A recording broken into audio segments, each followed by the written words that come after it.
Good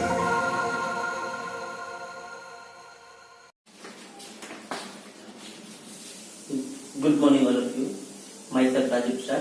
I am teacher of mathematics, New Scientific Public School, Unit 3rd. As I explained in my previous video about the chapter set, now I am going to explain about its exercise. Exercise 1.1. First question is, which of the following are set? इनमें से कौन सा set है? इस तरह के question है पहले क्वेश्चन में. First question, the collection of all months of year beginning with J is a set और नॉट. ये हमें डिफाइन करना है. तो सेट की डेफिनेशन से जैसे हमने जान लिया, सेट वेल डिफाइंड कलेक्शन होना चाहिए.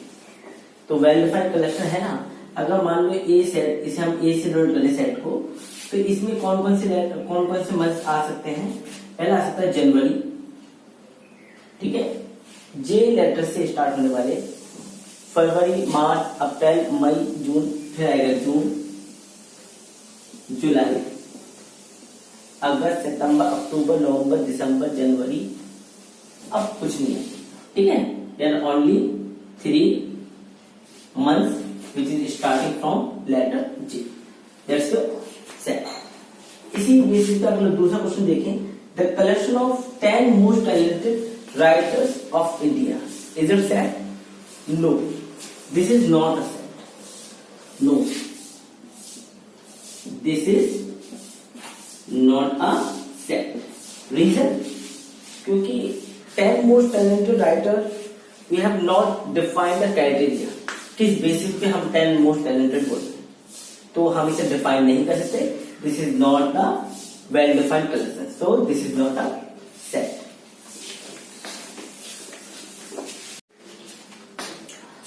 Question number 2 is, let A is a set equal to 1, 2, 3, 4, 5, 6 are elements in set A. You have to put belongs to and does not belong to. इसे क्या बोलते हैं? belong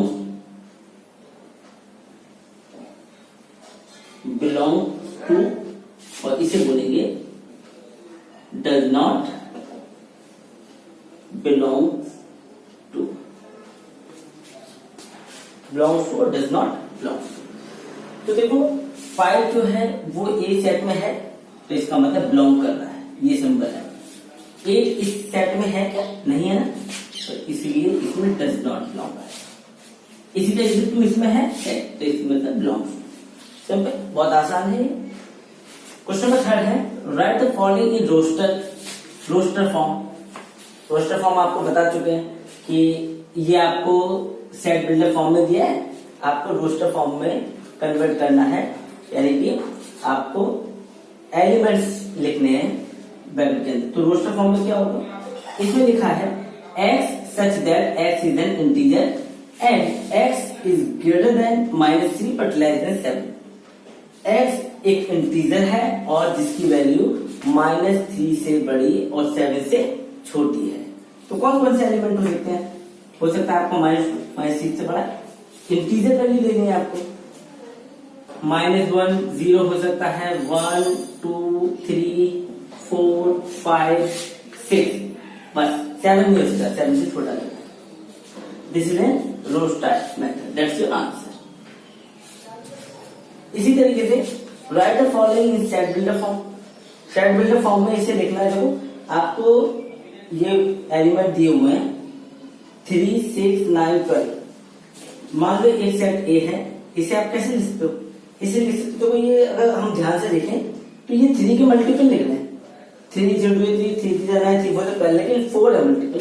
तो हम ऐसे लिखते हैं x सच दैट, इस तरीके से है कि जो x है वो 3 का मल्टीपल है. n लेते नेचुरल नंबर, जहां पर जो n है वो नेचुरल नंबर है. और नेचुरल नंबर तो बहुत सारे होते हैं, तो नेचुरल नंबर भी लिमिट डिफाइन कर देते हैं. n की वैल्यू जो है वो 1 से बड़ी, 1 के बराबर, या और 4 से छोटी या 4 के बराबर. तो 4 टाइम्स. ये आपका हो गया सेट बिल्डर फॉर्म. इस तरह से आपको क्वेश्चन करते हैं। तो इसी तरीके से आपकी एक्सरसाइज 1.1 कंप्लीट होती है। That's your homework, you have to complete in your fair copy. Thank you.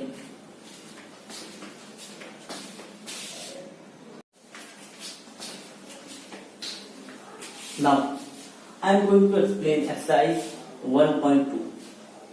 तो 1.2 एक्सरसाइज भी बहुत आसान है। Which of the following are example of null set?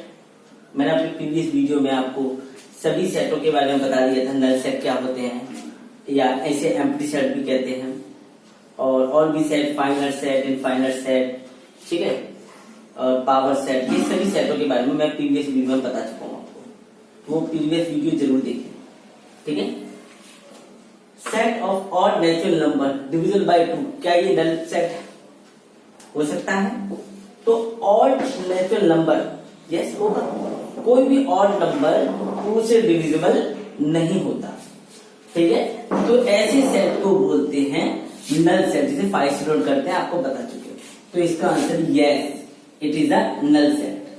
Yes, it is null set. Okay, the set of even number is a null set. तो even prime number होता है ना, तो इवन प्राइम नंबर अगर हम सेट रोस्टर फॉर्म में लिखे तो 2 एक एलिमेंट है जो इवन नंबर भी है और प्राइम नंबर भी है। तो ये जो सेट है वो आपका नल सेट नहीं है, तो इसे बोलेंगे no, it is not a null set, ठीक है। इस तरह के क्वेश्चन है। एक क्वेश्चन फाइनल एंड फाइनल वाला भी बता देता हूं आपको। Which of the following set are final and final, जिसमें हम नंबर ऑफ एलिमेंट्स को काउंट कर सकते हैं वो फाइनल, जिसमें एलिमेंट्स काउंट नहीं किए जा सकते उन्हें बोलते हैं इनफाइनल। और जैसे कि आप देख सकते हैं the set of months of year, तो ईयर के मंथ तो 12 होते हैं, काउंट कर सकते हैं इसे, तो इसलिए ये फाइनल सेट है। तो ये कौन सा सेट हो गया? फाइनल सेट, ठीक है। इसमें देखो, इसमें डैश डैश भी लगा हुआ, 1 2 3 डैश डैश, तो इसका मतलब ये है कि हम इसे काउंट नहीं कर सकते।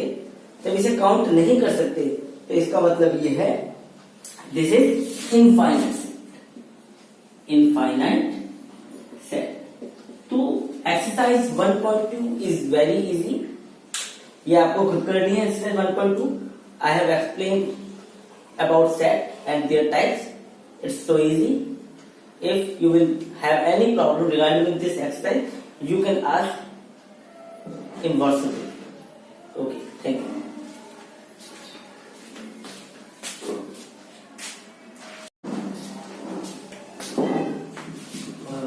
कुछ बच्चों को टाइप्स ऑफ इंटरवल्स में दिक्कत थी, तो उसे एक्सप्लेन कर देता हूं मैं। Intervals of subset of R real number, जैसे ओपन इंटरवल। तो ओपन इंटरवल को आप इस ब्रैकेट से नोट करते हैं, दोनों तरफ ओपन, उसमें एलिमेंट होंगे ए टू बी, ठीक है। इसका मतलब ये है कि मान लो आपकी सारी वैल्यूज इस A point, this is B point, ये ए पॉइंट है, बी पॉइंट है, ए और बी पॉइंट को छोड़कर सारी वैल्यूज होगी, ठीक है।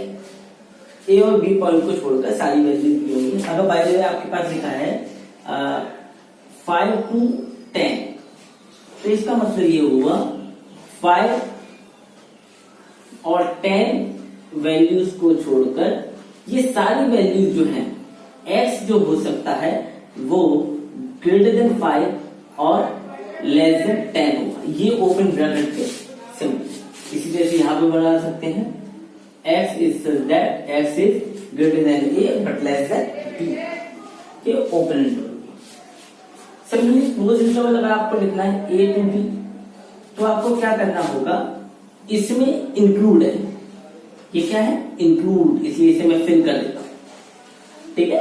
ये वैल्यूज भी असाइन होगी, मतलब एग्जाम्पल वही देते हैं 5 to 10, सॉरी ब्रैकेट हमें ऐसा बनाना पड़ेगा, स्क्वायर ब्रैकेट, तो 5 वैल्यू भी असाइन है और ये 10 वैल्यू, इसे इस तरह से लिखते हैं इक्वल टू 5 और equal to 10। x is greater than equal to 5 but less than equal to 10, ये क्लोज इंटरवल, बहुत आसान है। सिमिलरली सेमी क्लोज आप ये ले सकते हैं, देखो A टू B, B पे ओपन, एक तरफ शुरुआत में क्लोज और लास्ट में ओपन। तो इसको लिखने का तरीका क्या है, मान लो ये A है, इसको फिल कर दो और ये ब्लैंक, ये हो गया A और ये B। इसे लिखने का तरीका ये है, A को वैल्यू असाइन हो सकती है लेकिन B वैल्यू असाइन नहीं होगी। एग्जाम्पल यही ले लेते हैं 5 to 10। तो इसका मतलब ये हुआ कि 5 तो इंक्लूड है लेकिन 10 इंक्लूड नहीं है। ठीक है, ये सारे ऐसे semi close, A to B, A पे ओपन B पे क्लोज। सिमिलरली इसे आप B की वैल्यू असाइन कर रहे हो, आप A की वैल्यू असाइन नहीं कर रहे, तो मतलब X is greater than A but less than equals to B। Example वही देते हैं आप। आपने क्या किया, A वैल्यू का असाइन नहीं की, B वैल्यू असाइन की, यानी कि A5 B10।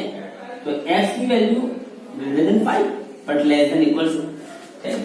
बहुत इजी कॉन्सेप्ट है इंटरवल का, बहुत आसान है, आना भी चाहिए आप लोगों को। ठीक है, it will help you to understand about value, कि वैल्यू हमारी कितने और किसके बीच में है। Okay, thank you.